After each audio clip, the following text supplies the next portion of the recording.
My son and his wife wrote me a text message on Thanksgiving morning. It said, "Mom, we flew to Europe. Stop bothering us. We'll call you when we're back." I stood there in my dining room, phone in my hand, staring at those words while the smell of a 20-pound turkey I'd woken up at 5 a.m. to cook filled the house. This was supposed to be our year. I'm Antoinette. I'm 70 years old. My husband, Joe, he's 72. And for the first time in what felt like a lifetime, I was going to have my whole family under my roof for Thanksgiving. The good china was out. The silver was polished. I'd even bought that expensive cranberry orange relish Clarence my youngest always liked. You see, for the past 3 years, Clarence and his wife Doris had been living with us. They'd fallen on hard times, he'd lost his job, and what started as a few months to get back on their feet had turned into, well, 3 years. Their bedroom was just upstairs. I'd spent the last 2 days cleaning the house around them, tiptoeing past their closed door while I baked the pumpkin pies and the pecan. I kept telling Joe, this will be so good for us. A real family Thanksgiving. It will feel like things are back to normal. Joe just grunted from his recliner. Don't get your hopes up, Annie. You know how they are. Oh, stop it, Joe, I'd said, wiping my hands on my apron. It's Thanksgiving. The house was buzzing with that special kind of energy. I was basting the turkey. Joe was watching the football game with the volume just a little too loud, and I kept glancing at the clock. Our other son, Mark, was due any minute. Mark is our oldest. He's the responsible one, has a good job, a wonderful wife, Sarah, and my 2 grandbabies, Lily and Ben. They were the light of my life, but my heart had a special, anxious corner reserved for Clarence. I worried. The doorbell finally rang, and it was like a dam of joy broke. The kids, Lily and Ben, came barreling in, all coats and cold cheeks. "Grandma, it smells amazing," Lily yelled, wrapping her arms around my legs. Mark kissed my cheek. "Mom, it looks incredible. You went all out." "It's Thanksgiving, of course I did," I said, beaming. I hugged Sarah. Come in. Everything's almost ready." The laughter filled the house, and it was the most beautiful sound. This was what I wanted. Mark hung up his coat and looked around the entryway. His smile tightened just a fraction. "Are they up?" He didn't even have to say their names. "Oh, you know them," I said, waving my hand dismissively. "They'll be down. They're probably just getting dressed. You know, Doris likes to take her time." From the living room, Joe yelled, "Don't hold your breath. Mark, they're probably still in bed." "Joe, hush," I called back, forcing a laugh. I turned back to Mark. "Don't mind your father. Go on in and get comfortable." Mark and Sarah exchanged a look I knew all too well. It was that, here we go again, look, the one that made me feel defensive and embarrassed all at once. We all gathered in the living room. The kids were showing Joe a drawing from school. Mark was asking about his dad's garden, but there was an undercurrent, a tension that hung in the air just as thick as the smell of gravy. We were all just waiting. Finally, I clapped my hands. "Well, everything is ready. The turkey needs to rest, but we can get all the side dishes on the table." We all filed into the dining room, and there it was, the table I'd spent an hour setting, with 9 places, 7 of us, and 2 glaringly empty chairs at the end. Joe stared at them. He looked at his watch, a big, loud sigh. "It's 1 o'clock, Antoinette." "The traffic must be terrible," I said, rearranging a fork that didn't need moving. "It's Thanksgiving. Everyone is on the road." "Their car is in the driveway, Mom," Mark said gently. My stomach did a little flip. Well, then maybe they stepped out to see a friend, to wish them a happy Thanksgiving. They'll be right back. I'll go check on them. I hurried out of the dining room, my face feeling hot. I walked up the carpeted stairs, my heart thumping a little. I hated this. I hated feeling like I had to manage everyone's feelings, like I was the only one holding the family together by a thread. I got to their door. It was closed as usual. Clarence. I knocked gently. Doris? Honey, dinner is ready. Everyone's here. I pressed my ear to the wood. Nothing. Just silence. Not a sound. A cold dread started to creep up my neck. They couldn't still be asleep. It was 1 PM. Clarence. I knocked again, harder. We're all waiting for you. Nothing. I went back downstairs, forcing a smile that felt like it was cracking my face. They must have just missed us. I'm sure they'll be here any second. Joe stood up. That's it. I'm not letting your food get cold because of them. Not this year. We're eating. Now. Joe, please, just 5 more minutes. No, he said, his voice firm. Mark, Sarah, kids, sit down. We are saying grace. My shoulders slumped. I felt defeated. We all took our seats. I sat at one end, Joe at the other. We left the 2 chairs empty. Lily and Ben were chattering, blissfully unaware, but the 3 adults, me, Joe, and Mark, just sat in this heavy, awful silence. Joe was about to speak, to start the grace, and then my phone buzzed on the table. Oh, I said, relief washing over me. I snatched it up. See, it's Clarence. I told you, Joe. They were probably just... I opened the message. My smile froze. The words blurred. I had to read them twice. Mom, we flew to Europe. Stop bothering us. We'll call you when we're back. It didn't make any sense. Europe? Stop bothering. What? Mom. Mark's voice broke through the fog. What is it? You look pale. I couldn't speak. My throat had closed up. I felt the blood drain from my face. My hand was shaking as I handed the phone across the table to Mark. He read it, his brow furrowed in confusion, and then his face darkened into a mask of pure anger I'd rarely seen. He looked at his wife, Sarah, who just looked confused. What? Joe demanded, his voice rising. What in the hell does it say? Mark was so angry, he just handed the phone to his father. Joe, read the text. He was silent for 1, 2, 3 seconds. Then he stood up, and his chair scraped so loudly on the hardwood floor, it sounded like a scream. Joe, sit down. The kids, I whispered. He slammed his fist on the dining room table. The good china rattled. The silver jumped. Lily, my granddaughter, burst into tears, terrified. They went to Europe. Joe roared, his face a dark, dangerous red I hadn't seen in years. Dad, calm down. Mark started. I will not calm down. Joe yelled, pointing at me. She's been bothering them, while they live under our roof, eat our food, and don't pay a dime. And they're in Europe. Mark stood up, too. I told you, Mom. I told you they'd do this. I told you they were taking advantage of you. For 3 years. And this is the thanks you get. The room was chaos. Lily was crying. Sarah was trying to comfort her. Joe was pacing, swearing under his breath. Mark was furious, looking at me like I was the biggest fool in the world. And I just sat there, frozen. I looked at the 20-pound turkey, golden and perfect. I looked at the mashed potatoes, the green bean casserole, the sweet potatoes with marshmallows, the 2 pies cooling on the counter. And I looked at the 2 empty chairs. The perfect Thanksgiving I dreamed of was shattered. The smell of the food, just moments ago, so wonderful, now turned my stomach.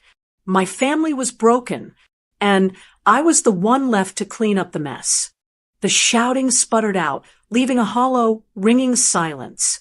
Joe stood there, breathing hard, his face pale now, not red. Sarah, Mark's wife, bless her heart, was whispering to Lily, wiping the tears from her red cheeks. Ben, my youngest grandson, just looked confused, his fork frozen in the air. "Well," Mark finally said, his voice tight with an anger he was trying to swallow, "I guess we should eat." It was the single worst meal of my life. I don't remember tasting anything. Every bite of turkey, every spoonful of mashed potatoes felt like chewing on sawdust. Joe didn't say another word for the rest of the meal. He didn't yell. He didn't complain. He just ate, his jaw clenched so hard I was afraid he'd crack a tooth. His eyes kept flicking to those two empty chairs, and then back to his plate. Mark and Sarah tried. They really did. They tried to make small talk for the children's sake. They asked Ben about his school project and told Lily her dress was pretty, but the conversation was forced, and it just fizzled out into awkward silence. We could all hear the sound of forks scraping on my good china. I just kept staring at the food. The beautiful golden brown turkey I had been so proud of, the little boat of gravy, the cranberry orange relish I had bought just for Clarence. I felt sick, but worse than sick, I felt humiliated. I could feel my son Mark looking at me from across the table. It wasn't just concern in his eyes. It was pity, and under that, it was anger. Not just at his brother, but at me. I could see it as plain as day. He was angry that I had let this happen, angry that I had defended Clarence for 3 years, angry that I had made excuses for him. And this was the result. He was right. And in that moment, I hated him for being right. They didn't stay for pie. It was barely 4 o'clock when Sarah started gathering their coats. "The kids are getting tired, Mom," she said, her voice soft, trying to spare my feelings. "I think we should probably head out." I just nodded. I couldn't even force a smile. I walked them to the door. Mark gave me a hug. It was stiff, not his usual warm embrace that made me feel safe. He pulled back and looked me right in the eyes. "Are you going to be okay, Mom?" What was I supposed to say? No, my heart is broken. I'm embarrassed, and I'm furious. I just nodded again, a pathetic little bob of my head. He shook his head, a quick, frustrated gesture. "Mom, you and Dad, you can't keep doing this. You just can't. I have to go." He looked over my shoulder at Joe, who was standing in the living room, staring out the window. "Dad, we're leaving." Joe just waved a hand, not even turning around. "Call me tomorrow. Okay, Mom?" Mark said, "Okay, honey, drive safe." I watched them pull out of the driveway, the red taillights disappearing down the street. I closed the front door, and the click of a lock sounded like a gunshot in the empty house. It was over. The perfect Thanksgiving was over. It was just me and Joe, alone, in a house that smelled like a feast with enough food to feed an army. I walked back to the dining room. The sight of it almost made me cry. The table was a disaster. Plates were half-eaten. Napkins were crumpled. And in the center of it all, the turkey, barely touched, was cold. I started to pick up plates, my hands shaking. I was scraping leftover mashed potatoes onto one plate when Joe walked in. He wasn't yelling anymore. He was worse. He was quiet. And in his hand, he was carrying a large black trash bag. He walked over to the table. He picked up the entire serving platter of green bean casserole, the one Doris always claimed she loved, the one I made sure to have, and he scraped the whole thing untouched right into the garbage bag. "Joe," I gasped. "No, don't do that. We can eat that. It's leftovers." He didn't even look at me. "I'm not eating it, Annie," he said, his voice flat. "I'm not going to open the fridge for the next 3 days and look at it. It's garbage." He moved to the sweet potatoes. The entire glass dish. Scrape. Into the bag. The homemade gravy I'd stirred for an hour. He poured the whole boat into the bag. The cranberry orange relish. I stood there, paralyzed. This was wasteful. It was wrong. But then I looked at the main platter.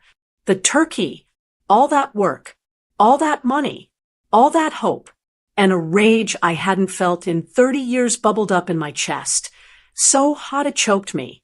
I picked up the heavy platter. I walked to the trash can in the kitchen, right past Joe, and I dumped it all. Every last slice. I heard it hit the bottom of the can with a wet, heavy, final sound. And then I wasn't just sad.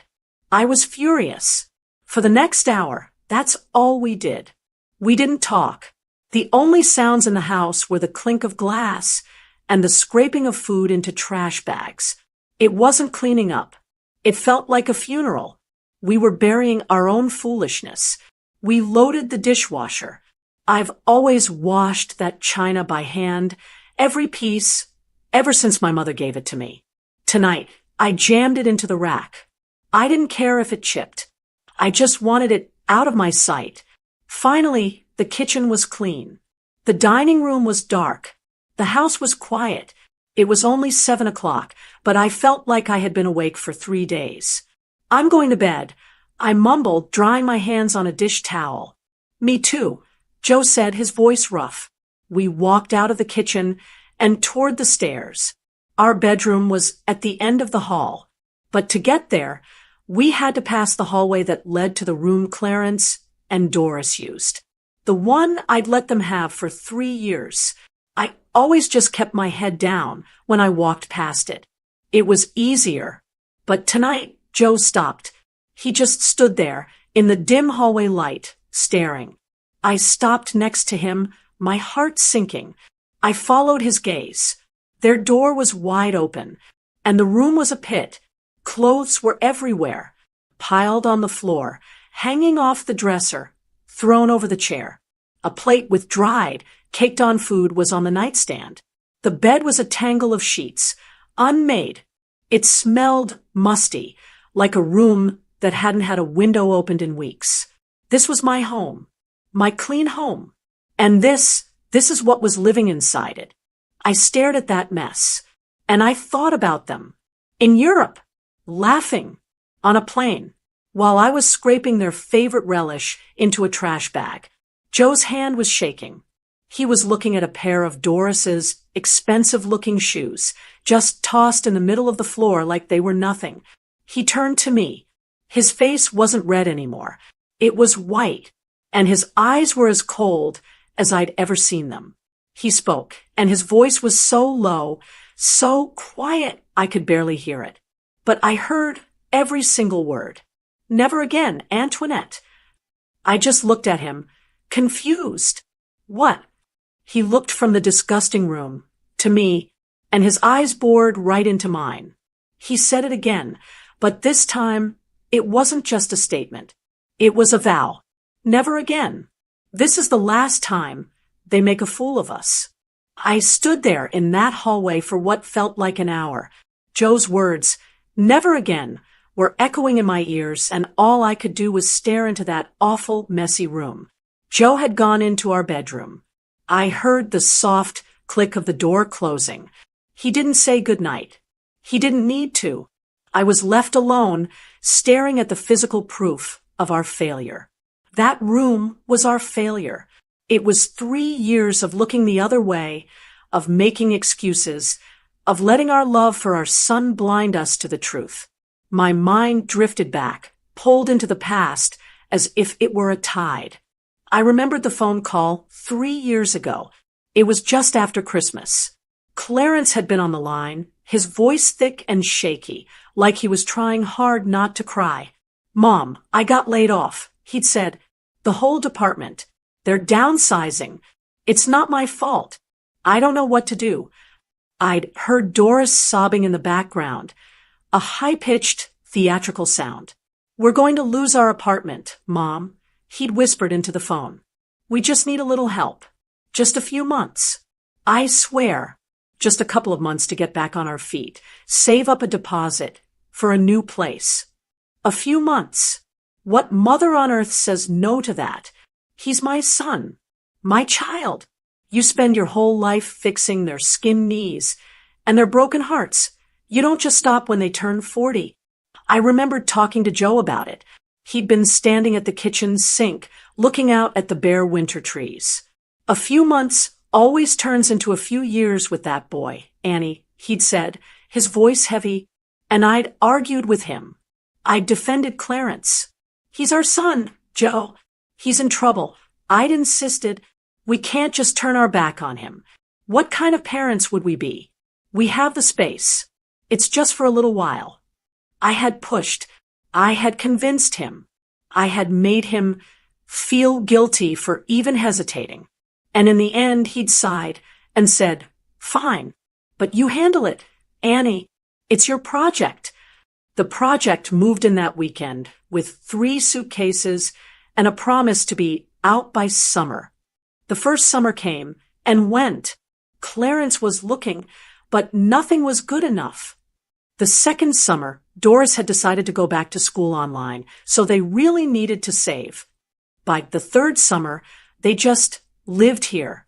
Their mail came here. Their cars were in our driveway, and we had just stopped asking when they were leaving. It was easier not to. Now, standing in the doorway, the stale air from their room hit me. It was the smell of disrespect. I couldn't go to bed. I couldn't sleep knowing this mess was here. It felt like if I left it, I was agreeing to it. I was enabling it, even with them gone. I walked back to the kitchen, grabbed a large black trash bag, and marched back upstairs. I stepped over a pile of shoes and went straight to the nightstand. That plate, that disgusting, crusty plate of old food. I scraped it into the trash bag and carried the plate to the kitchen. My anger, so hot it felt like a fever. I put it in the dishwasher with so much force. I'm surprised it didn't shatter. Then I went back. I was a woman on a mission. I started grabbing things.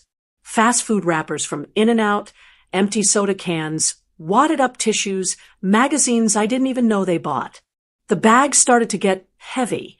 This wasn't just a day's worth of trash. This was weeks of it. Then I started on the clothes. I grabbed an empty laundry basket from the hall closet. I picked up dirty jeans, t-shirts, socks. I picked up Doris's sweaters, her leggings, all of it tossed on the floor as if we were their personal hotel maids. I was just stuffing them into the basket, my movements jerky and angry when I remembered Mark. My other son, my responsible son. It was about a year ago. He'd come over on a Saturday to help Joe fix a leaky faucet. Clarence and Doris were out, of course. Mark and I were in the kitchen making coffee. He was leaning against the counter, his arms crossed. Mom, he'd said, his voice quiet, which is always more dangerous with Mark. I have to ask you something. What is it, honey? Why are you and Dad paying for Clarence's car insurance? My blood had run cold. How did you know about that? I saw the bill on the counter last week. Mom, what are you doing? He's living here for free. He and Doris eat your food. And now you're paying his bills. He shook his head, and his face had that look of deep disappointment that was worse than any anger. He's not a child. You're not helping him. You're enabling him. He just needed a little help, Mark. He's trying to save. He's not saving. Mark's voice had risen. He's not trying. He's living his life, and you and Dad are paying for it.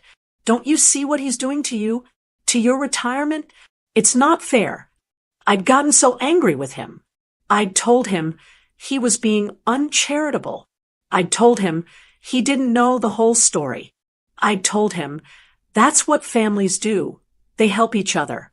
He had just looked at me. No, Mom, he'd said, his voice flat. That's what you do. And he's letting you. I hadn't spoken to Mark for a week after that fight.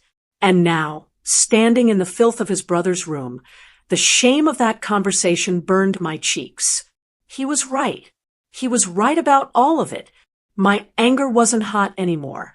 It had turned into something cold and hard and heavy, like a block of ice in my stomach. I went to the dresser. It was Doris's. The top was a disaster of makeup powder, spilled nail polish, and empty water bottles. I started clearing the trash off, and in my anger, I yanked open the top drawer to put some of the junk inside. It was crammed, stuffed with scarves and papers and junk.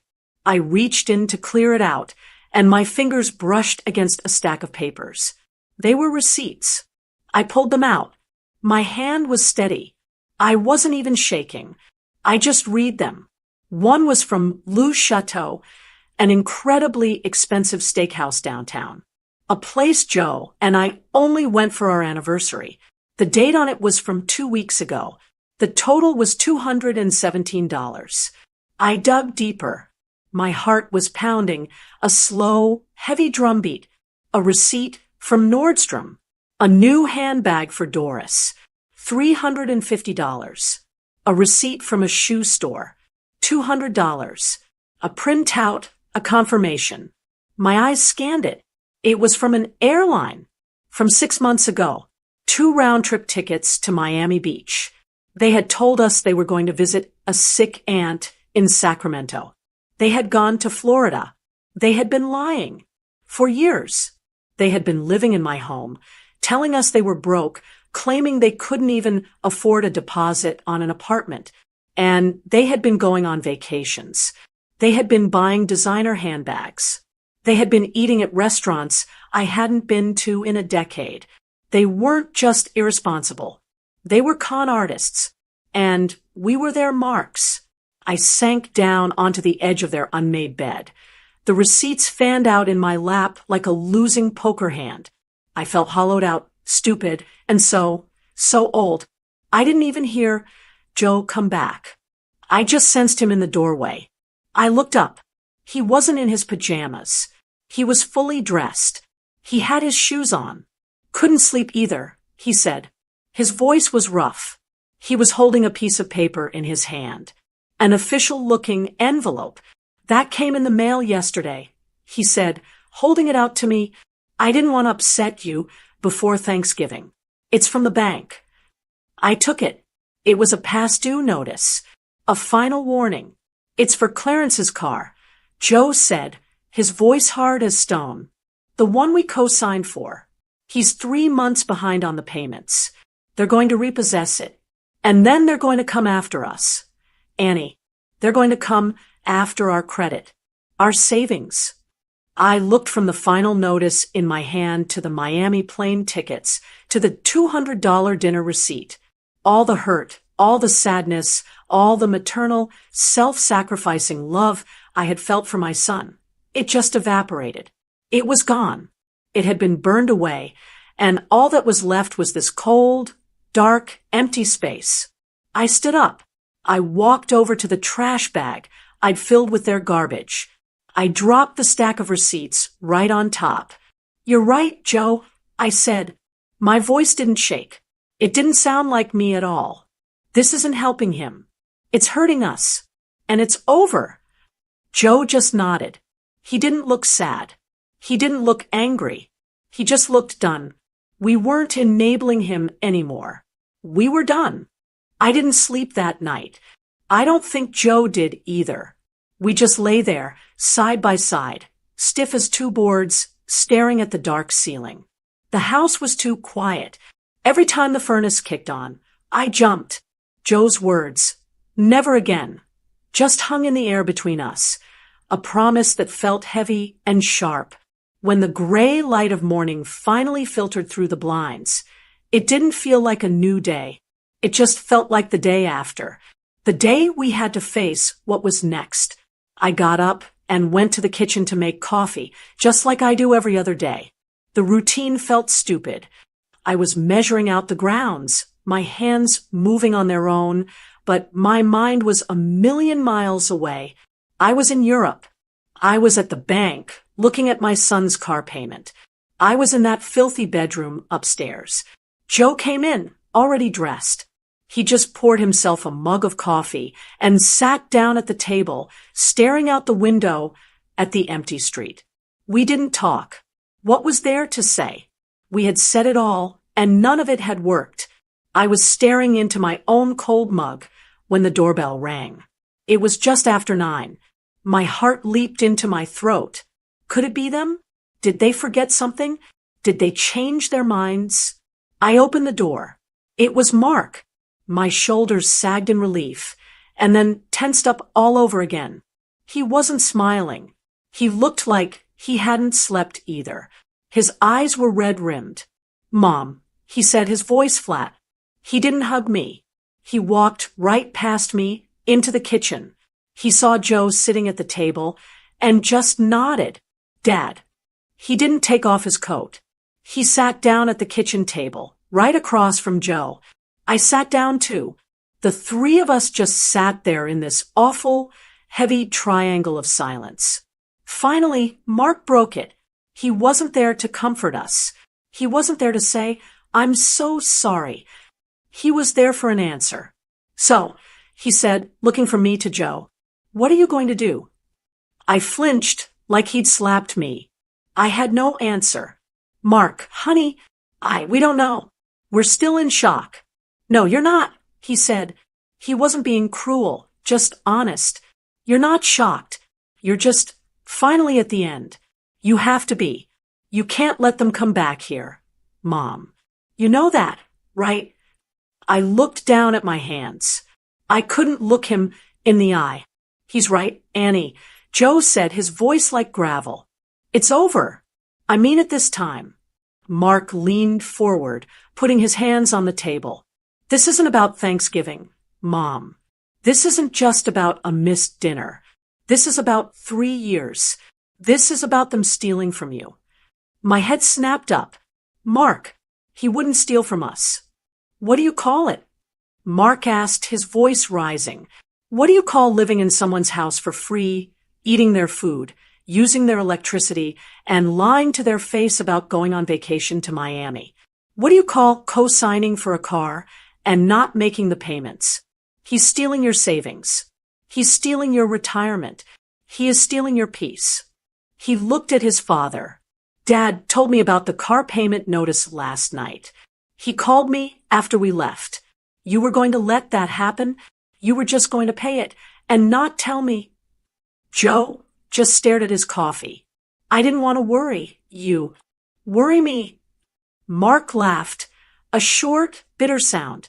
"I'm past worried. I'm furious. For you, you can't be their doormat anymore. It's not just about you two. It's not fair to our whole family. It's not fair that my kids have to come over here and see you treated like this. It's not fair that I have to watch my brother destroy the 2 people I love most. It has to stop. Today." His words landed in the room and just sat there. He was right. He had said the thing we were too afraid to admit. It wasn't just enabling anymore. It was stealing. Joe got up from the table. He didn't say a word. He walked into his little office nook off the living room. I heard the scrape of the old metal filing cabinet drawer. He came back a minute later. He was holding 2 things. One was a thick, folded manila envelope. The other was a stack of bank statements, held together with a rubber band. He dropped the envelope on the kitchen table. It landed with a heavy thud. "This," he said, tapping the paper, "is the deed to our house. It has 2 names on it, Antoinette Marie Rossi and Joseph Angelo Rossi. Ours. Not his. Not hers. Ours. We worked for 45 years for this house. We paid it off. We own it." Then he dropped the bank statements next to it. "And this," he said, his voice breaking just a little, "is what's left of our savings. Go on, look at it." I didn't want to. I knew what it would say. I knew how low the number had gotten. All those times I transferred $500 to help with his car trouble. All those grocery bills that were double what they should be. Mark, his face grim, picked up the statements. He flipped through them, his brow furrowing. "Mom, is this right? Your savings account. There's almost nothing here. Where did it all go?" "It went to groceries for 4 people instead of 2. Joe said, his voice dead. "It went to car insurance. It went to new tires. It went to paying the electric and water bills that were sky high because they'd take 40-minute showers. It went to that past due notice for his car. It just went. I put my head in my hands. The receipts I'd found last night. The steak dinners. The $350 handbag for Doris. The Miami trip. They were living it up while we were draining our retirement to keep them comfortable. They weren't just irresponsible. They were cruel. They were bleeding you dry, Mark said, his voice thick. They were stealing your future. Mom, Dad, they can't come back. I looked at Joe. His eyes were clear. The fog of excuses, the paternal hope that his son would figure it out, it was all gone. He just looked done. He looked at me, and I knew he was waiting. He was waiting for me to be done, too. I thought about my life. I thought about the 45 years I'd worked right alongside Joe. I thought about the future we'd planned, the trips we wanted to take, not to Europe, but maybe just to the Grand Canyon.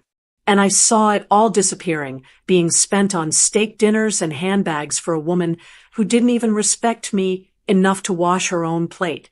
The part of me that was a mother, the part that wanted to save my child, it was still there. It was whimpering in a corner. Don't do this. He's your son. But the part of me that was a wife, the part of me that was Antoinette, the part of me that had earned my own life, that part was finally stronger. I took a deep breath. I looked at Joe, and I nodded. Just once. A small, sharp, final nod. That was all he needed. He stood up. He walked to the old phone we still keep on the kitchen wall. He picked up the receiver. His hand was shaking. I could see it from across the table, but it wasn't from fear or old age. It was from pure, unadulterated resolve. I thought he was going to call a lawyer. I thought he was going to call his brother, the one who handles wills, and ask about the legal process for eviction. I braced myself for a long, drawn-out fight, for letters in the mail, for court dates. But Joe didn't dial his brother. He dialed 411. He waited a second. Then he started dialing a new number. He spoke into the receiver, and his voice was the firmest I'd heard it in years. Yes, hello.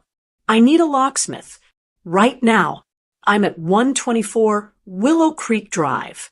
I need every single lock on my house changed. The front door, the back door, and the side door into the garage. All of them. He paused, listening. Yes, today, as soon as you can possibly get here. My hand flew to my mouth. A locksmith. Not a letter. Not a warning. A locksmith. My heart was pounding so hard, I thought it would break a rib. This was fast. This was real. Joe hung up the phone.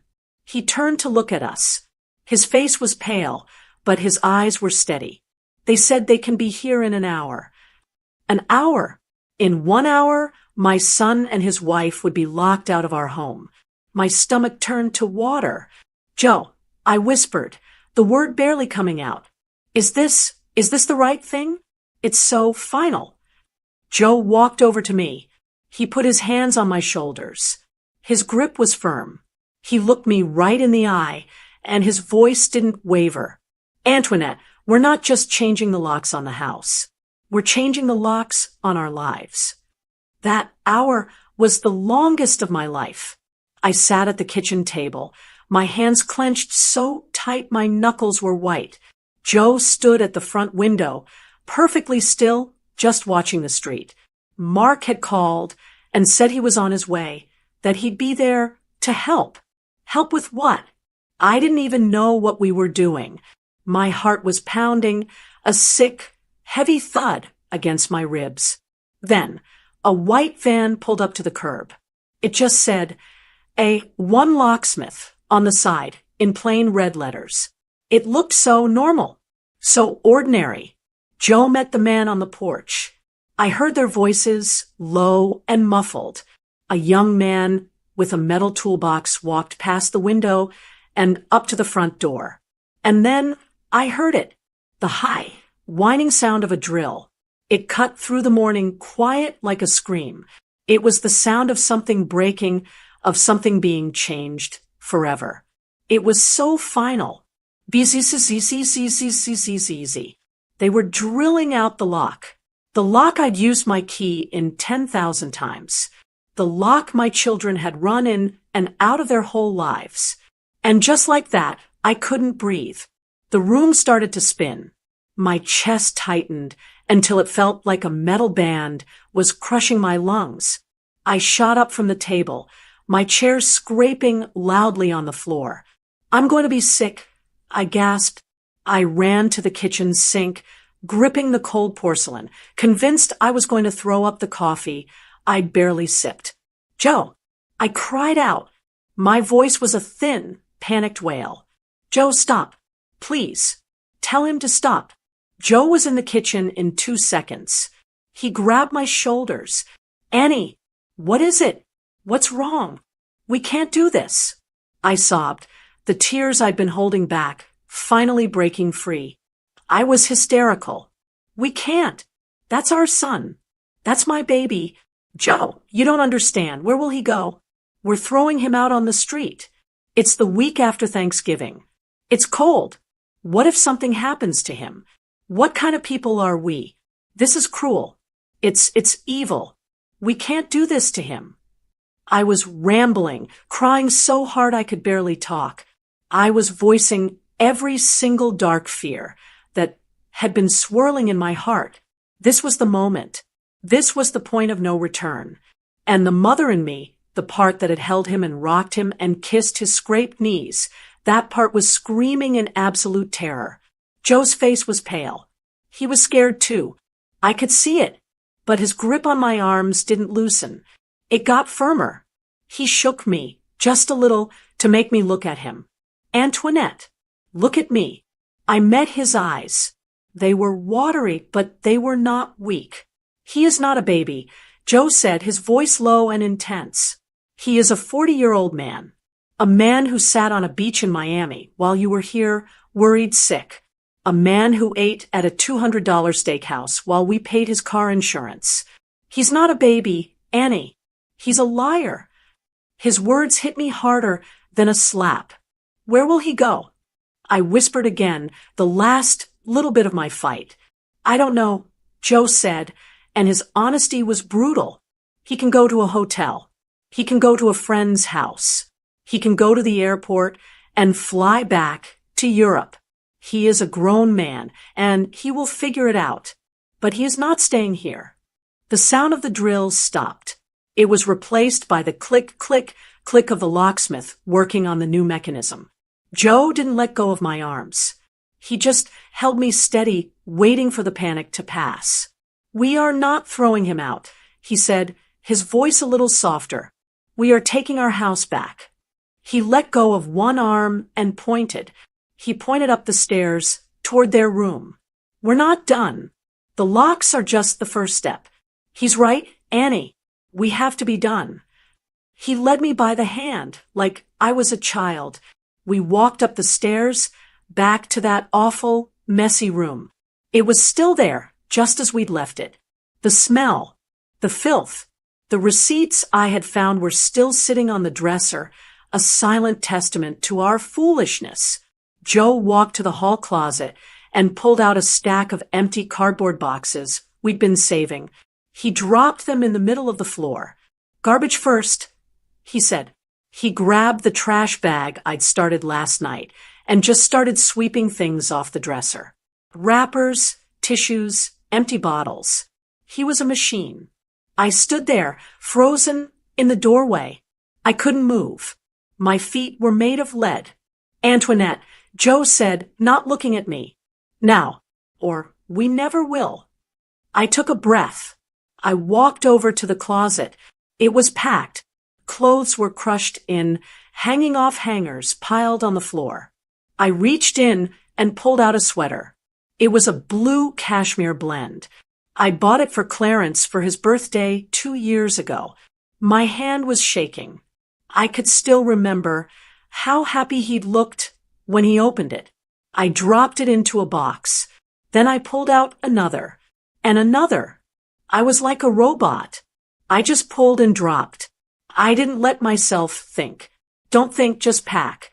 Joe was at the dresser, pulling open drawers, dumping the contents into a box. Underwear, socks, t-shirts. He didn't fold. He didn't care. Don't fold, Annie, he said, seeing me hesitate over one of Doris's blouses. Just pack. We're not his maids. Not anymore. I opened a nightstand drawer. It was full of junk, and I saw it, tucked in the back.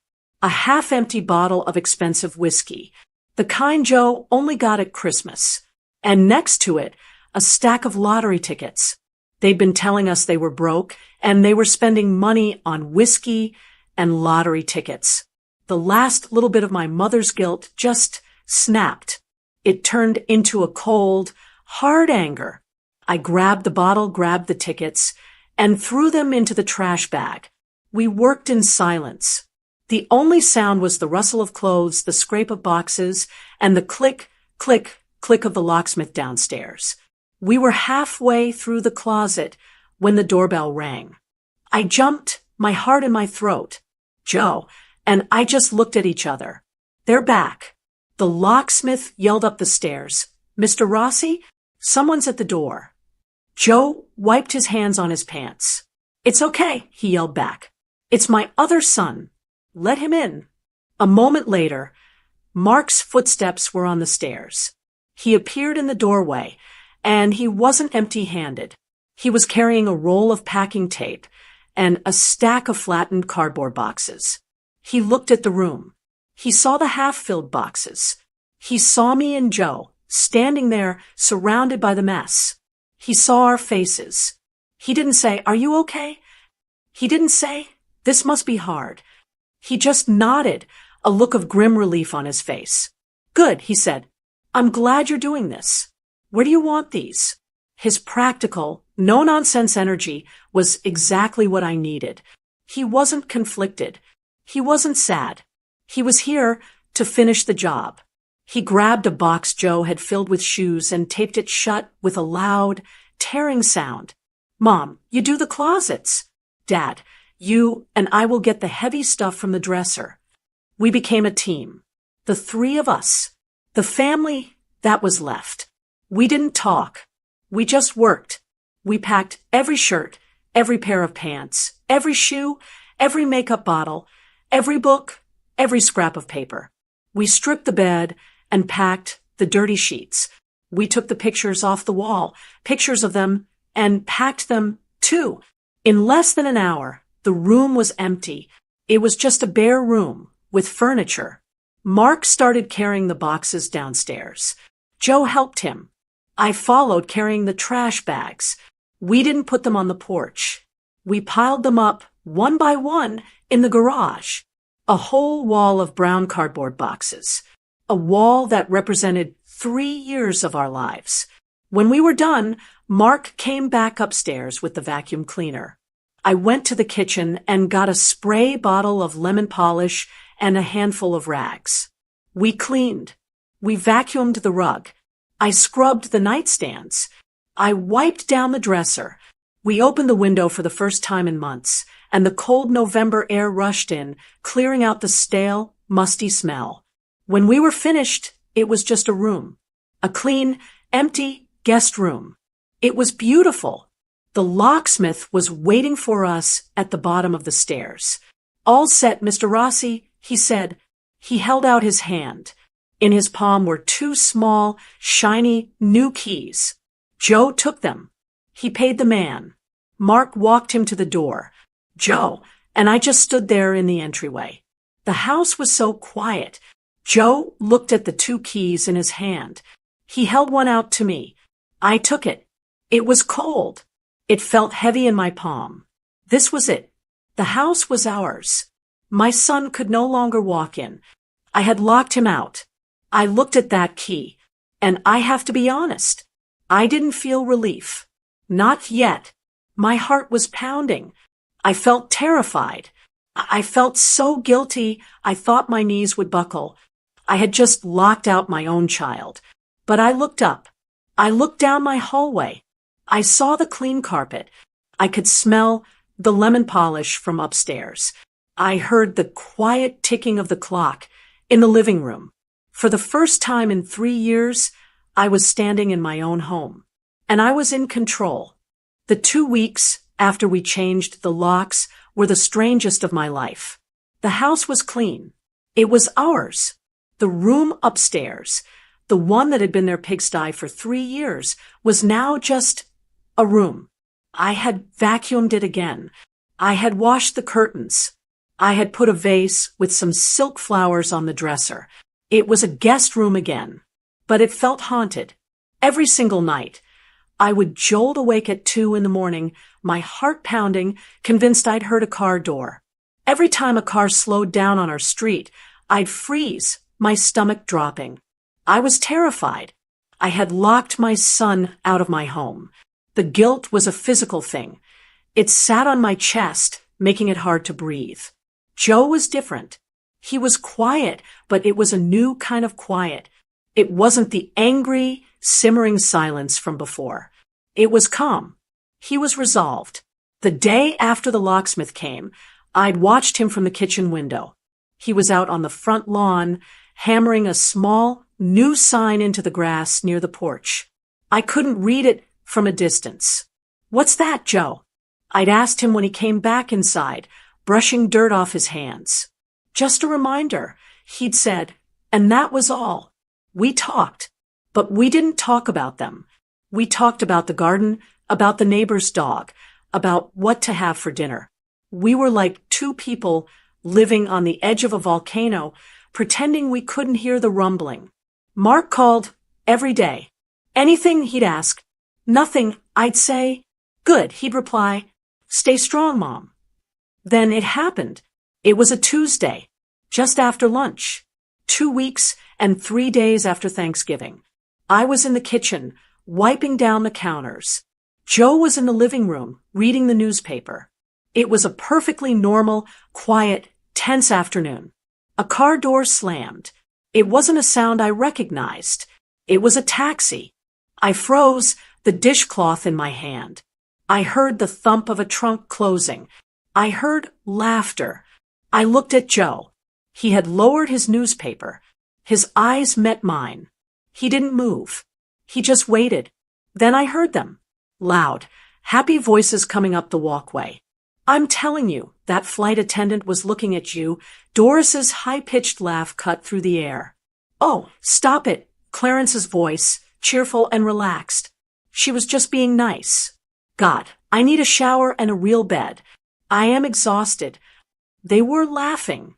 They sounded like they'd just come back from a wonderful vacation. They sounded tan.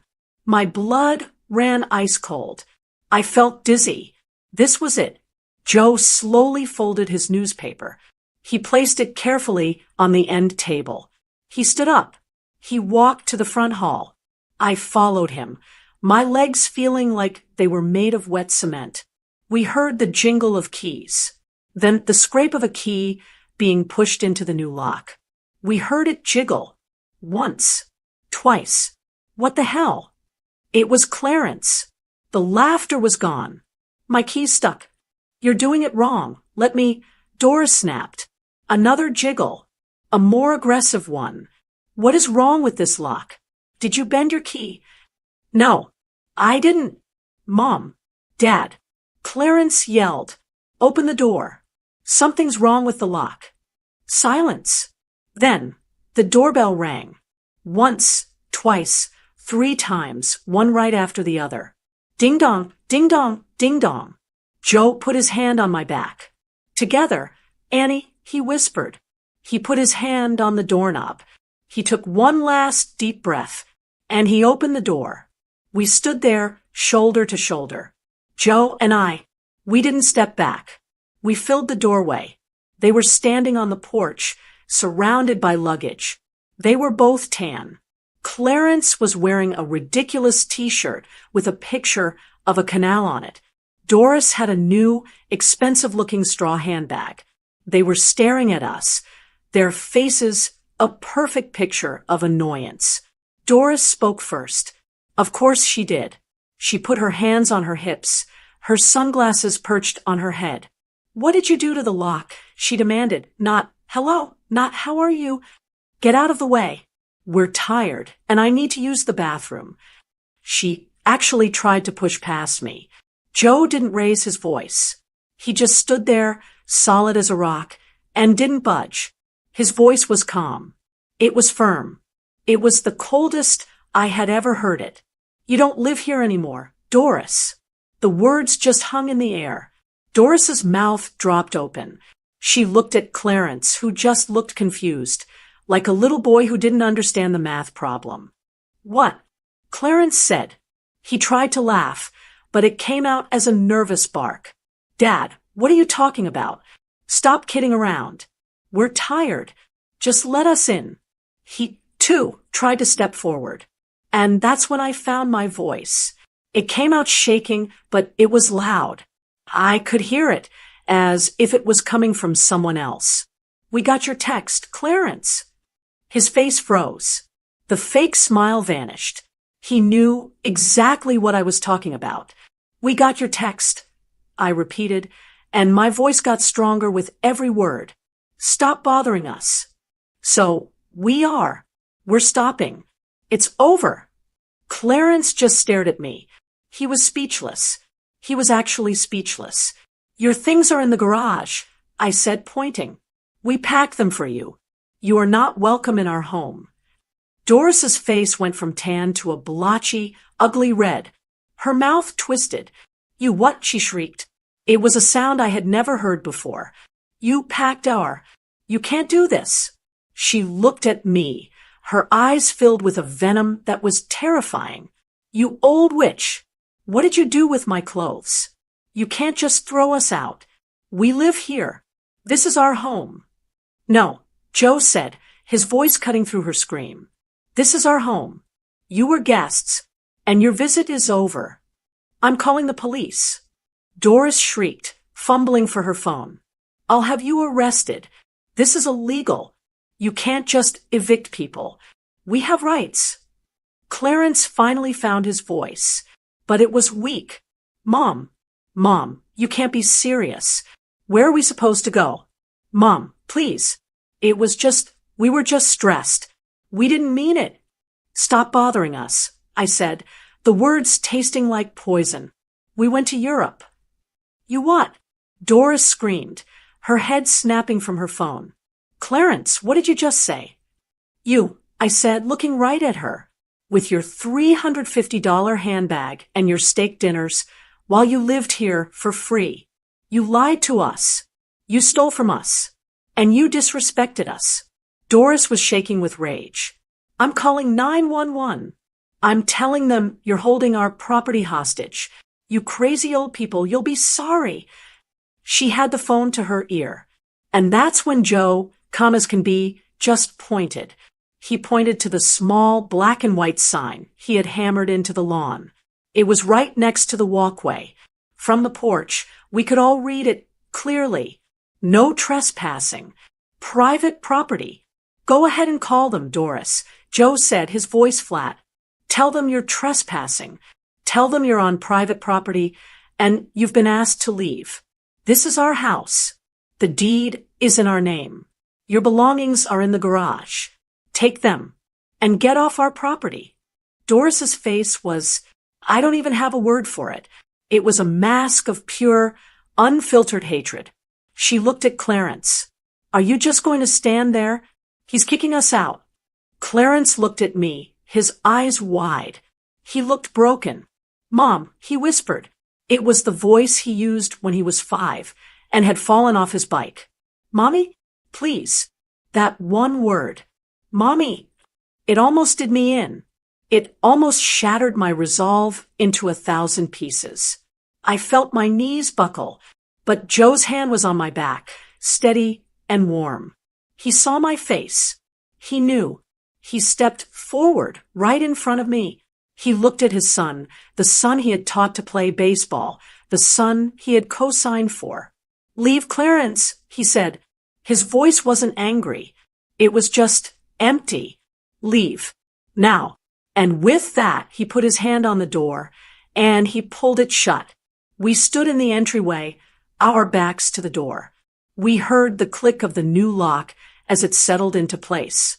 And then the screaming started. Doris was pounding on the door with both fists, screaming words I can't even repeat. Cursing us. Cursing our house. We heard Clarence yelling, "Doris, stop! Doris, calm down!" I was shaking from head to toe. I was crying, silent tears just pouring down my face. I had done it. I had really done it. Joe didn't say anything. He just wrapped his arm around me, and we stood there, together, in our quiet hallway, listening to the storm on the other side of the door.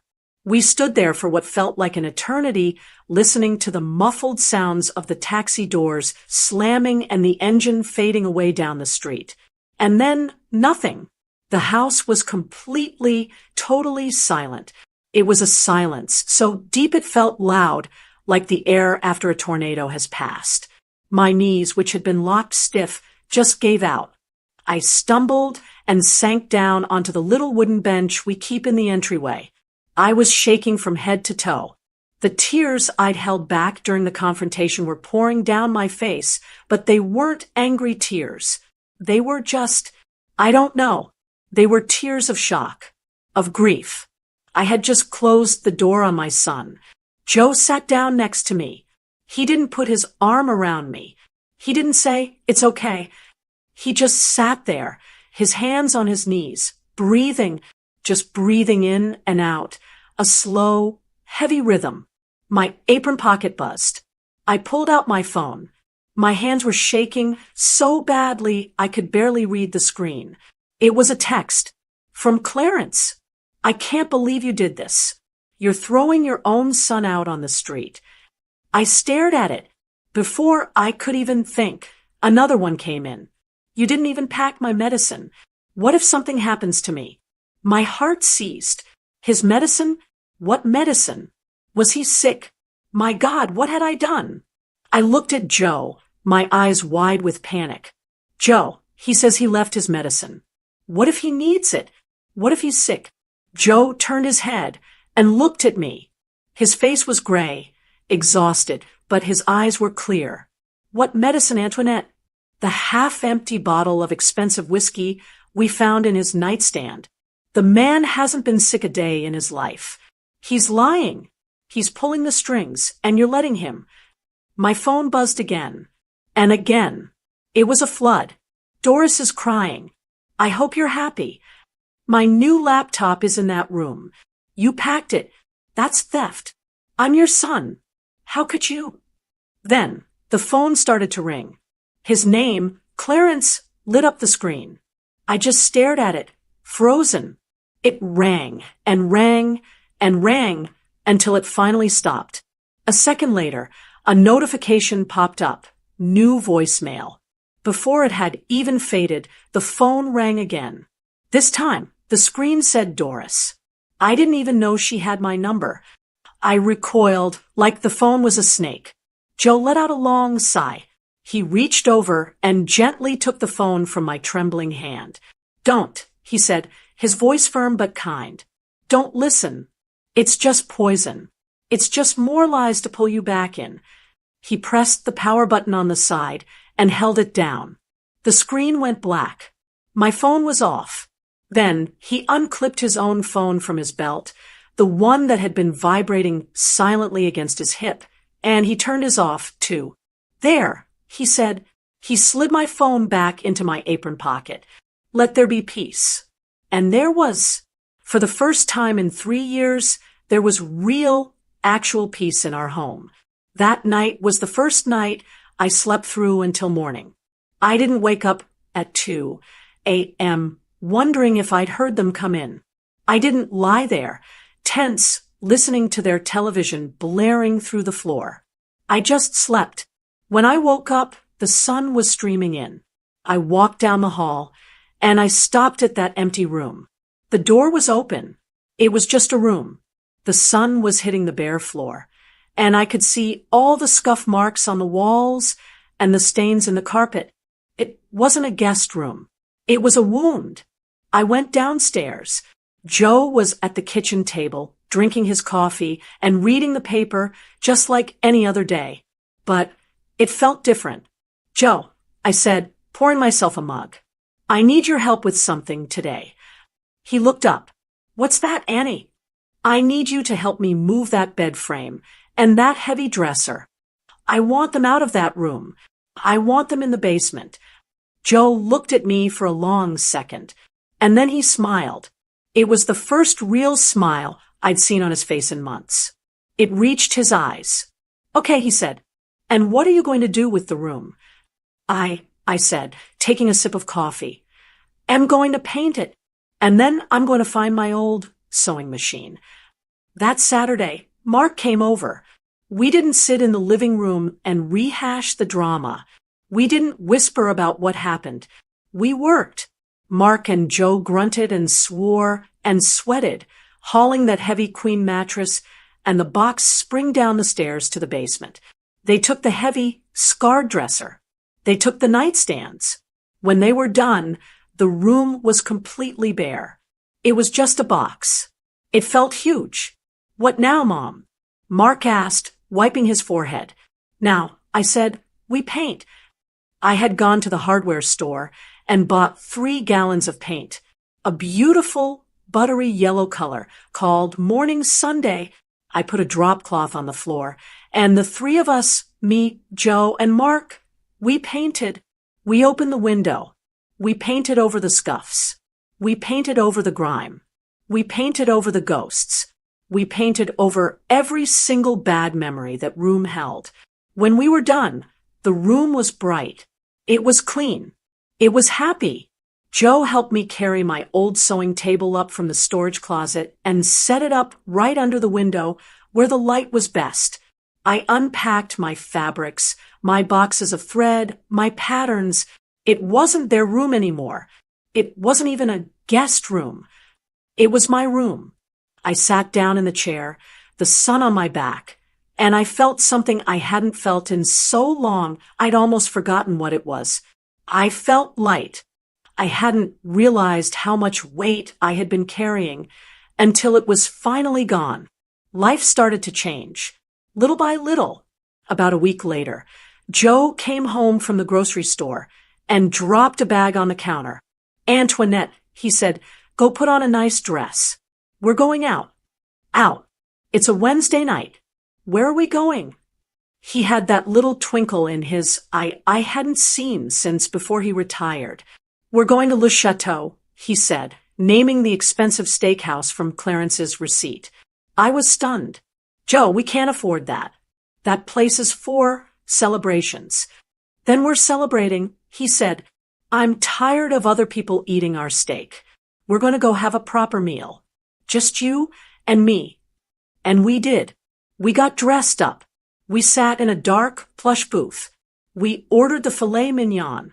And we talked. We didn't talk about Clarence. We didn't talk about the locks or the money. We talked about us. We talked about a trip to the Grand Canyon we'd put off. We talked about his garden. I felt like I was on a date with my husband. And while we were there, a couple came over to our table. Bill and Ellen from our old bowling league. Antoinette. Joe Rossi. My goodness. Ellen cried, giving me a hug. We thought you'd fallen off the face of the earth. We never see you at the alley anymore. We don't see you at cards. I felt a flush of shame. She was right. We had stopped going. We were always too busy, or too tired, or the real reason we were too broke and too embarrassed by the situation at home to face our friends. It's just been a lot, Ellen, I said lamely. Well, no more, Bill said, clapping Joe on the back. We're playing Pinochle at our house this Friday, 7 o'clock, and you're not allowed to say no. Joe looked at me, and he was grinning. We'll be there, he said. We went. We played cards. We laughed until my sides hurt. I'd forgotten what it felt like to just laugh. We had let our world shrink down to the 4 walls of our house and the problems of our son. And now It was finally opening back up. The last piece of the puzzle was Mark. He and Sarah and the kids came over for dinner that Sunday. I just made a big pot of spaghetti. The entire time, I was braced for the old tension. The walking on eggshells. The what if Clarence calls feeling in the pit of my stomach. But it never came. The kids ran upstairs to see my new sewing room. "Grandma, it's so bright." Lily yelled. Mark stood in the kitchen with me, watching me stir the sauce. He was just relaxed. He wasn't looking at me with those worried, disappointed eyes. He was just my son. "It's good to see you like this, Mom," he said quietly. "It's good to be like this," I replied, and I meant it. We sat down at the table. We laughed. Joe told his terrible, corny jokes. Ben spilled his milk, and nobody got upset. It was just a normal, loud, happy family dinner. There were no empty chairs. There was no one to make excuses for. There was just joy. The winter thawed. The snow melted, and the first little green buds of my crocuses started pushing up through the cold dirt. Life had settled into a new, quiet rhythm. My sewing room was my sanctuary. I'd made new curtains for the kitchen and a quilt for my granddaughter, Lily. Joe was busy in his shed getting his tools ready for his garden. We played cards with Bill and Ellen every other Friday. We had dinner at Mark's house, or they came to ours. We had turned our phones back on, of course. After that first day, the angry texts and voicemails had just stopped. It was as if Clarence and Doris had fallen off the face of the earth. At first, that silence was as loud as the screaming had been. Every night, I'd lie in bed, and a cold fear would grip me. Were they okay? Were they sleeping in their car? Had something awful happened? I'd fought the urge every single day to call Mark and ask him to try and find them. But Joe was my rock. "He's a grown man, Annie," he'd say, holding my hand. "He has to find his own bottom. You can't find it for him." So I'd let it be. And slowly, over the weeks that turned into months, the anxiety was replaced by peace. I stopped jumping when the phone rang. I stopped checking my front window every time a car drove by. We had reclaimed our lives, just like we said we would. It was April, a beautiful, sunny Tuesday morning. I was in the backyard with Joe, helping him turn over the soil in his vegetable patch. His phone, clipped to his belt, started playing its little ringtone, an old rock and roll song. He grunted, wiping his muddy hands on his jeans. Probably just a sales call. He pulled it out and looked at the screen, and he froze. I stopped, my little garden shovel in my hand. "Joe, what is it? You look like you've seen a ghost." He didn't answer. He just held the phone out, so I could see the screen. The name Clarence was lit up. My heart didn't pound. It didn't jump. It just stopped. It felt like a cold, heavy stone had dropped into my stomach.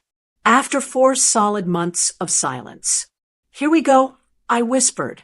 Joe looked at me, his eyes searching mine. He was asking permission. This wasn't his decision or my decision. It was ours. I just gave a single, tiny nod. He pressed the button, and then he did something that surprised me. He pressed the speakerphone button. He was holding the phone between us, so we could both hear. He was telling me, without words, that there were no more secrets. We were a team. "Hello, Clarence," Joe said. His voice was steady. There was a pause. Then a voice that was so small. It was my son's voice, but all the bluster, all the anger, all the entitlement was gone. He sounded tired. "Dad," he said, like he was surprised he'd actually picked up. "I'm here, Clarence," Joe said. "Your mother's here, too." Another pause. I heard him take a shaky breath. "Hi, Mom." "Hello, Clarence," I said, my voice barely a whisper. I didn't know if you'd answer." He said, "What do you want, son?" Joe asked. It wasn't unkind. It was just direct. I messed up, Dad." He stammered. "I messed up. Bad. I know that. I just, I've been, I've been going to therapy. I've been talking to someone. And Doris, she's in counseling too. I looked at Joe. My eyebrows shot up. This was not what I expected. We're staying with friends. On their couch. He continued, the words tumbling out. And I need to. Can we please just talk? Not on the phone. In person. I need to apologize. I held my breath. I could see the conflict in Joe's face. He was looking at the dirt on his hands, thinking. He was remembering the screaming, the insults. Where? Joe said, finally, anywhere. Clarence said, his voice desperate, anywhere you want. A coffee shop. A park. Not the house. I know not the house. Joe looked at me. I nodded again. Willow Creek Park. Joe said, the picnic tables by the swings. Saturday, 2:00. Yes, Dad. Okay. Thank you. We'll be there. Thank you. He sounded like he was about to cry. Then he hung up. Joe and I stood in the garden for a full minute, the spring breeze blowing around us. Are we ready for this? I finally asked. I don't know, Annie. Joe said, turning back to his garden bed and plunging his trowel into the dirt. But we can't hide from it forever. We have to see. The next few days were a nervous fog. What were we going to say? What did he want? Was this another trick? We told Mark. He was skeptical. Just be careful, Mom. Remember how good it's been. Don't go backward. Saturday came. It was a beautiful, clear day. Too beautiful for what I was feeling. I changed my clothes 3 times before Joe told me to just put on my jeans, that this wasn't a social call. We drove to the park. We got there early, at 10 till 2. We sat on one of the green wooden picnic benches, not talking, just watching a few families push their children on the swings. At 2:00 on the dot, I saw them. They were walking across the grass from the parking lot, and my heart just ached. If I had expected them to look angry or defiant, I was wrong. They looked broken. Clarence was thin. He'd lost a lot of weight. He had dark circles under his eyes, and his hair was unkempt. He was wearing clean jeans and a faded sweatshirt, but he just looked worn down. And Doris, I almost didn't recognize her. The woman who wouldn't go to the mailbox without a full face of makeup was wearing no makeup at all. Her hair was pulled back in a simple ponytail. She wasn't wearing any jewelry. She just looked tired, exhausted right down to her bones. They stopped a few feet in front of our bench. They didn't try to hug us. They didn't even try to sit down. They just stood there, awkwardly like strangers. Hi, Mom. Hi, Dad, Clarence said, his voice rough. Hello, Clarence. Doris. Joe said, his voice level.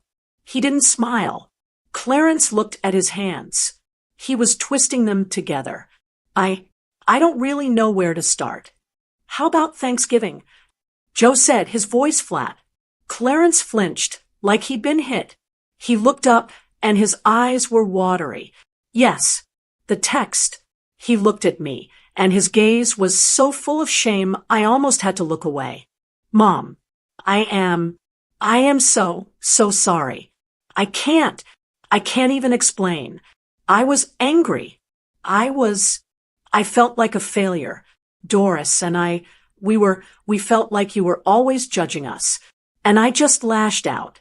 It was the cruelest, most disgusting thing I've ever done in my life. And I have to live with that. And I am so sorry. It felt different. This wasn't an excuse. It was a confession. He took a shaky breath. Living with you, I took you for granted. I know I did.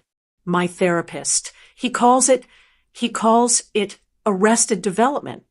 He said I've been acting like a teenager, expecting my parents to just fix everything, pay for everything, clean up after me.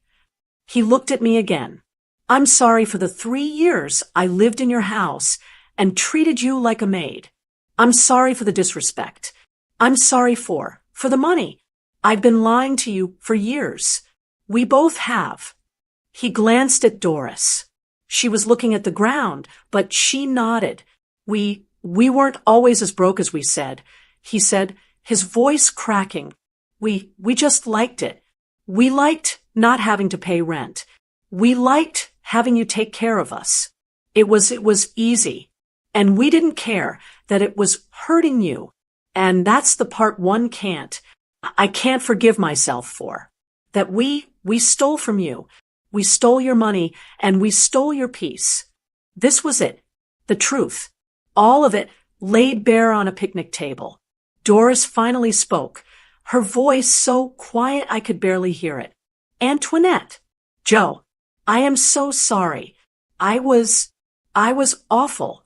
I encouraged him. I told him they were bothering us. I was entitled.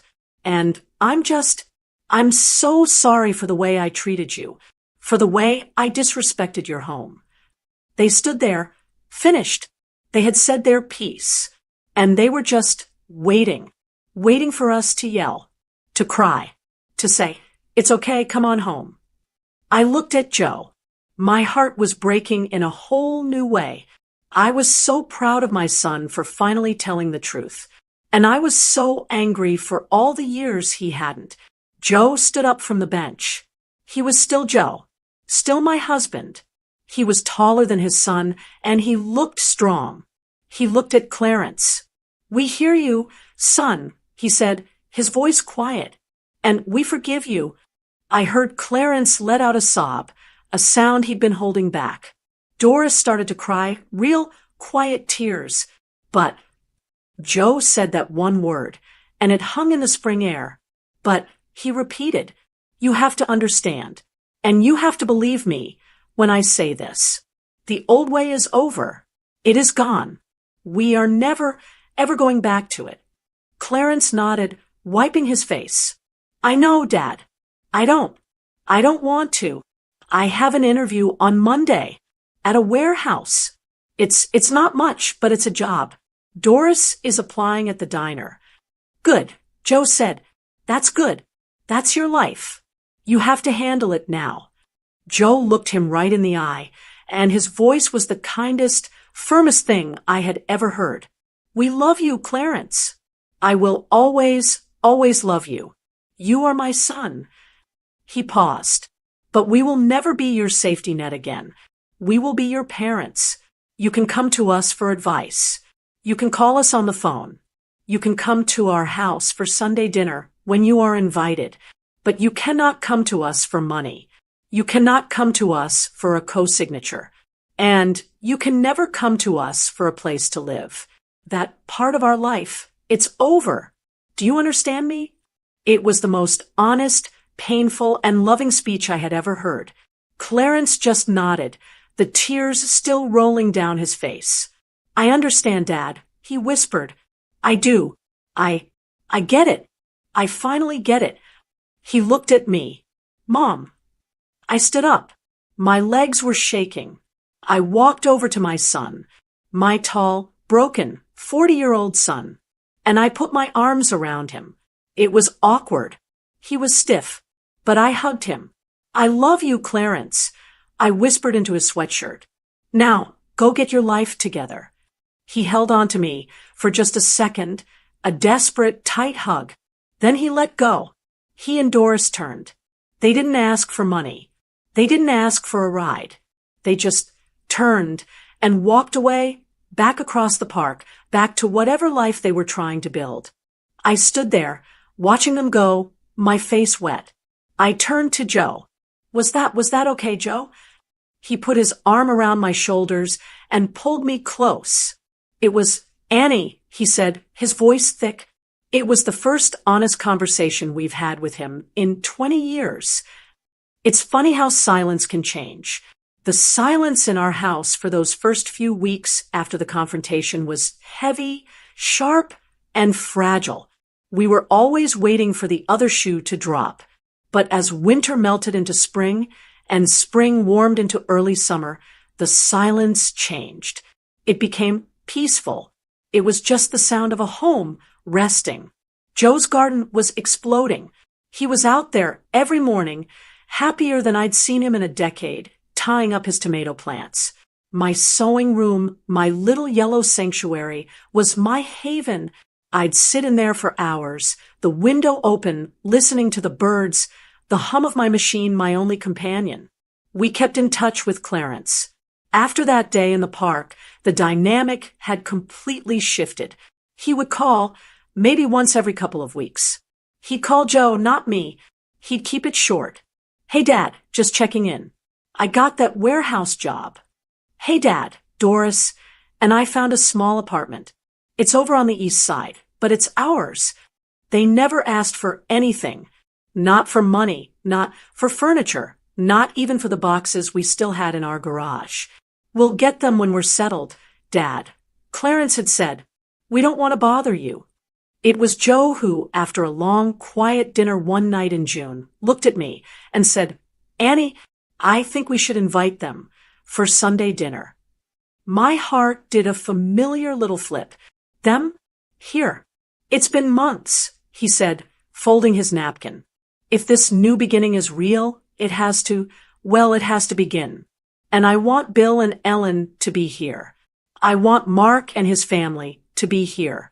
I want our life to be here, and they can either be a part of it or not. He was right. We couldn't live in fear forever. So here we were. It was a Sunday afternoon. My house smelled like pot roast and rosemary. I was pulling my good, but not the best, plates out of the cabinet, and my hands were shaking.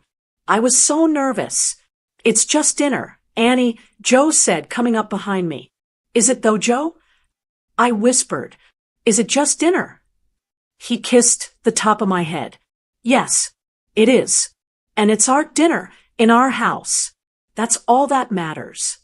Our friends, Bill and Ellen, arrived first. They came in loud and laughing, Bill holding a six-pack of beer for Joe. Just having them there, filling the living room with their easy, normal chatter, settled my nerves. They were our anchors. Then Mark, Sarah, and the kids arrived. The grandkids, Lily and Ben, tore through the house to show Bill their new light-up sneakers. The house was full. It was loud. It was happy. This was our new normal. This was the life we had reclaimed. And then, at exactly 4 o'clock, the doorbell rang. The laughter in the living room didn't stop, but it faltered.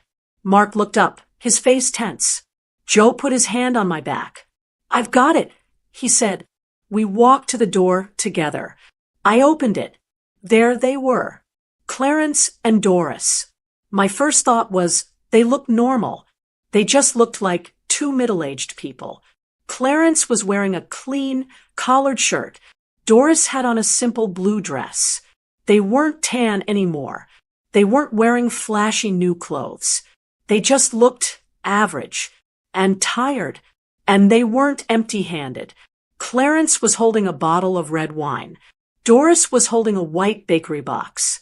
Hi, Mom. Hi, Dad, Clarence said, his voice quiet. He looked nervous. Thank you for having us. Come on in, Joe said, his voice level. He stepped aside. They walked into our entryway. This was the spot where, just a few months ago, they had stood screaming. Today, they stood there, hands clasped, looking small. We brought a pie from that bakery. You like, Antoinette? Doris said softly, holding out the box. It's apple crumb. Why, thank you, Doris, I said, taking it from her. That's very thoughtful. Then came the hard part. Joe led them into the living room. It was full of people. Everyone, Joe said, his voice clear. You all know Mark and his family, but I'd like you to meet our good friends, Bill and Ellen. Bill, Ellen, this is our son, Clarence, and his wife, Doris. I held my breath. Bill, bless his heart, stood up and held out his hand. Clarence, good to meet you. Joe talks about his tomatoes all the time. I hope you're not here to talk about gardening, too. Clarence actually gave a small, nervous laugh. He shook his hand. Nice to meet you, sir. Doris smiled at Ellen. It's a pleasure to meet you. It was normal. It was just unbelievably, beautifully normal. Then Clarence saw Mark. Mark was standing by the fireplace, holding his son's hand. He didn't move. He was just watching his brother. Clarence took a breath. He walked over to him. Hey, Mark. Hey, Sarah. Clarence, Mark said, his voice flat. But he was civil. Ben, Lily, you guys are getting so big, Clarence said. He didn't try to hug them. He just acknowledged them. How's school, Mark? It's good, Mark said, his eyes still wary. Ben made the honor roll. That's great, Clarence said. That's really great. It was awkward. It was stiff. But it wasn't a fight. It was a start. Dinner was quiet, but a good quiet. Joe and Bill talked about baseball. Ellen and I talked about my new sewing projects. Mark and Sarah talked about their summer plans. And Clarence and Doris, they listened. They asked Bill about his job. They asked Sarah about her work. They didn't interrupt. They didn't make the conversation about themselves. They just existed as part of the family. The real test came when the meal was over. I stood up and started to gather plates, the old, familiar motion of the hostess. Oh, no you don't, Doris said. She stood up at the same time. She wasn't loud. She wasn't dramatic. She just started picking up plates. Antoinette, you cooked all day. Please sit down. Just tell me where these go. I was so stunned. I just pointed. In the kitchen. Just by the sink. I'll help, Clarence said, grabbing the empty glasses. The two of them, without being asked, without any fanfare, started clearing the table. Mark and Sarah just stared. Joe caught my eye from across the table. He didn't smile. He just nodded. That same, slow, steady nod. The rest of the evening was easy. We had coffee. We ate the apple crumb pie they'd brought. It was delicious. It got dark. Bill and Ellen were the first to leave, giving us big hugs. Great night, folks. See you Friday. Mark and his family left next. Love you, Mom. Love you, Dad, he said, and he gave me a real, strong hug. He even clapped Clarence on the shoulder on his way out. Good to see you, man. Finally, it was just Clarence and Doris putting on their jackets by the door. Mom, Dad, Clarence said, his hands in his pockets. Thank you. For dinner. It was really nice. We're glad you could come, Joe said, standing by my side. And thank you for the pie, Doris, I added. It was lovely. You're welcome, she said, giving me a small, shy smile. Good night. They walked out. They didn't ask for leftovers. They didn't ask for money. They just left. We watched from the door as they got into their car, an older, used sedan I didn't recognize, and drove away. I closed the door. The house was quiet again. Joe and I walked out to the front porch and sat on the swing. It was a warm night. The crickets were starting their song. We just sat for a long time. Well, Joe finally said, putting his arm around my shoulder. They seemed okay. I leaned my head on his shoulder. It felt so strong. So steady. They did, didn't they? I sat there, listening to the night sounds, thinking back. I thought about that horrible, awful day. The day I stood in the kitchen, convinced I was a monster, my hand shaking as Joe called the locksmith. That one single, debatable decision. I know there are people who will hear this story and say we were cruel, that we were terrible parents, that you should never, ever turn your back on your child, no matter what. My own heart screamed those things at me for weeks. But sitting here now, on my own porch, in my own peaceful home, with my husband's arm around me, I finally see the truth. That decision to change the locks, it didn't lose me, my son. It saved him. It forced him to stop being the spoiled, entitled child I had helped create, and it gave him the space to finally grow up. It allowed him to become a man that he could be proud of, a man that we could respect. That decision saved my marriage. It saved my relationship with my other son. It saved my home. And it saved my self-respect. We didn't just change the locks on our house that day. We changed the locks on our future. We finally set everyone free. Have you ever felt like a family member was taking your kindness for weakness? Let me know in the comments. Your stories, your own experiences, they matter. They give all of us strength. If my story touched you, I would be so honored if you would like this video and share it with someone you know who might need to hear it. Please comment below. I'll be reading every single one. And don't forget to subscribe to the channel so you don't miss what happens next. There's another story, just like this one, waiting for you. You can click it right here on the screen. Thank you for listening.